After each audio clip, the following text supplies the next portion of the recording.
A ver, hay historias que de verdad parecen, no sé, sacadas de una película, ¿no? Como si alguien se hubiera sentado a escribir algo casi increíble. Y bueno, esta es una de esas.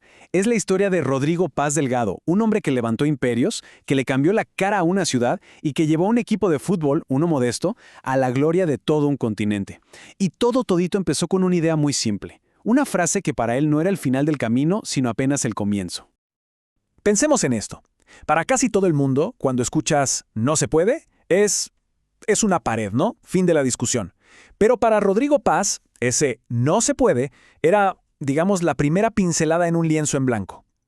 Ojo, que esto no era un eslogan de autoayuda, para nada, era su método de trabajo, su sistema operativo. Su cerebro, de alguna manera, estaba programado para escuchar obstáculo y traducirlo a oportunidad, para ver un callejón sin salida y empezar a buscar con qué material tumbar la pared.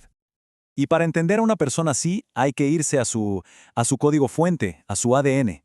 Y el de él era fascinante. Por un lado tenía el hardware de su padre Plutarco, lógica pura, pragmatismo total, un tipo que veía la fe como un número rojo en la contabilidad. Y por el otro, el software de su madre, Gloria, pura pasión, poesía, la que le enseñó que las cosas más valiosas son las que no tienen precio. Y esa mezcla, esa dualidad, wow, es la clave de todo. Le permitía ser un tiburón de las finanzas y al mismo tiempo entregarle el alma entera a un equipo de fútbol. Pero, a ver, un carácter así no viene de fábrica, ¿verdad? No es solo genética. Se forja, y se forja con golpes duros, en el fuego. ¿Y el de él? Uf, estaba a punto de entrar a la fragua que lo cambiaría para siempre.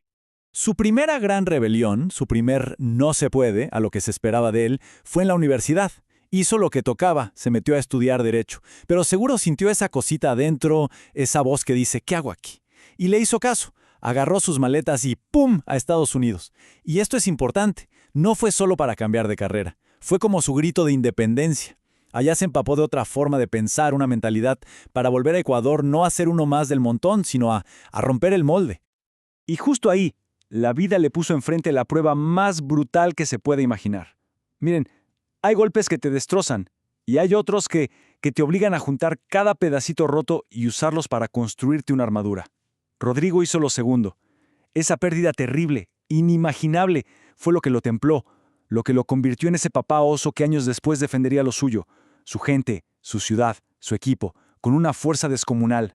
Y, bueno, con ese carácter ya forjado a fuego, Paz no se quedó solo en los negocios. Llevó esa misma visión, esa misma fuerza, a un proyecto mucho más grande, la construcción, literal, del futuro de su ciudad, Quito. Aquí es donde se ve la genialidad del tipo. A ver, él no pensaba en empresas separadas, como islitas, no. Él construía ecosistemas. Primero, expandió el negocio familiar. Luego, cofundó una constructora, Proinco. Y después, un banco, Produbanco. ¿Se capta la estrategia? Era un círculo perfecto. Proinco construía la ciudad que él tenía en la cabeza. Y Produbanco ponía la plata para que la gente pudiera vivir en esa nueva ciudad. O sea, controlaba toda la cadena. Brillante. Y con esa visión hizo algo que en su momento, en 1971, todo el mundo pensó que era una locura total. El Centro Comercial Iñaquito. Lo levantó en lo que era literalmente un campo de vacas, un potrero. Fíjense en esto, él no esperó a que la gente necesitara un centro comercial ahí. Él lo construyó y creó la necesidad. Eso es ser un visionario. No fue detrás de la ciudad. Hizo que la ciudad lo siguiera a él. Clavó una bandera en medio de la nada y dijo: "El futuro se construye acá". Y así fue. Eventualmente, como era casi obvio, terminó en la política. Pero no se comportó como un político tradicional, para nada. Él fue el gerente general de Quito. Su método era simple. Primero, el diagnóstico. ¿Cuál era el problema? Quito se estaba muriendo de sed, literal. Segundo, la solución. Un proyecto de ingeniería gigantesco, Papayacta. Y tercero, los resultados. ¿Y qué resultados? Le dio agua al 90% de la ciudad y encima ahorró $5 millones en el proceso. Una cosa de no creer. Pero su cabeza no funcionaba solo en términos de cemento y tubos. No. Él entendió algo clave. A la gente no la cambias con un decreto, con una ley. Es muy difícil. Entonces, ¿qué hizo? En lugar de las típicas campañas aburridas de "sea buen ciudadano", se inventó un personaje, Don Evaristo, un tipo gracioso que, a través del humor, le enseñaba a la gente a cuidar su ciudad. O sea, hizo marketing social cuando esa palabra ni siquiera estaba de moda. Y todo esto que hemos visto nos lleva al tercer gran capítulo de su vida, quizás el más intenso, el más pasional, el que lo grabó a fuego en la memoria de todos, el fútbol. Y como pasa con las grandes pasiones, su romance de más de 60 años con Liga de Quito empezó casi de casualidad. Fue a una reunión del club, tenía 22 años, faltaba uno para completar la lista y lo nombraron último vocal suplente. ¡El último! Imagínense, es como ir a una junta de vecinos y salir de presidente por descarte.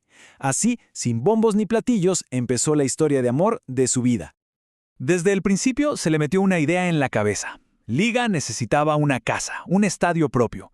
Y aquí es donde la historia se pone poética.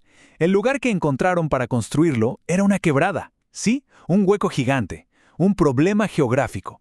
¿Qué hubiera hecho cualquiera? Buscar otro lote, ¿no? Es lo lógico. Pero él no. Él vio al hueco y dijo, lo rellenamos. Y sobre esa quebrada rellenada construyó el estadio. Es la metáfora perfecta de su vida. Donde otros ven un vacío, él veía la base para construir un templo. Ahora, el camino para llegar a la cima no fue nada fácil, para nada. En el año 2000, el equipo vivió la peor humillación. Se fue a la B, descendió. Fue un golpe durísimo para todos. ¿Y cuál fue su respuesta? Una lección de vida. No buscó culpables, no buscó salidas fáciles. Su frase fue contundente. Si perdimos en la cancha, nos levantaremos en la misma cancha. O sea, el fracaso se mira a los ojos, se asume, y se le da la vuelta trabajando el doble. Ahora, saltemos en el tiempo al 2007. Este es un momento clave, de esos que definen a un líder. El equipo andaba mal, no le ganaba a nadie. Y el técnico, Edgardo Bauza, estaba con la soga al cuello. La hinchada, los periodistas, todo el mundo pedía su cabeza. La presión era, de verdad, insoportable. Y aquí viene el momento de la verdad. A ver, lo fácil, lo que haría el 99% de los dirigentes era despedir al técnico, calmar a la gente, ¿no? Pero Paz, él vio otra cosa. Vio más allá del resultado del domingo, vio un proyecto, un proceso, y entonces hizo lo impensable. Se paró frente a todo el mundo y bancó al técnico, le dio todo su apoyo. Fue una movida increíblemente valiente. Muchos en ese momento dijeron que era un suicidio. Bueno, un año después de esa decisión suicida, en el mítico Maracaná de Río de Janeiro, el tiempo le dio la razón. ¿Y de qué manera? Ese mismo técnico, Edgardo Bauza, el que todos querían afuera, estaba levantando la Copa Libertadores de América. Liga de Quito, contra todo pronóstico, era campeón del continente. ¡Una locura! Y en esa noche mágica, en Río, fue como si todas las facetas de Rodrigo Paz se juntaran en un solo punto. El empresario calculador, el hombre que sobrevivió a la tragedia, el alcalde visionario y el hincha apasionado. Todo se unió en esa copa. Y por eso su legado es mucho, mucho más grande que solo el fútbol.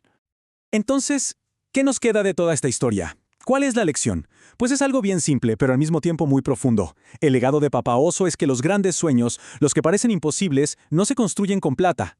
Se construyen con convicción, una convicción tan fuerte, tan a prueba de balas, que es capaz de rellenar cualquier quebrada. Es una invitación a mirar nuestros propios no se puede de otra manera. Al final, la historia de Papá Oso es como una voz que nos dice al oído que el primer paso para levantar cualquier cosa grande, en lo personal o en lo profesional, es simplemente no creer cuando te dicen que algo es imposible. Así que la pregunta final no es sobre Rodrigo Paz.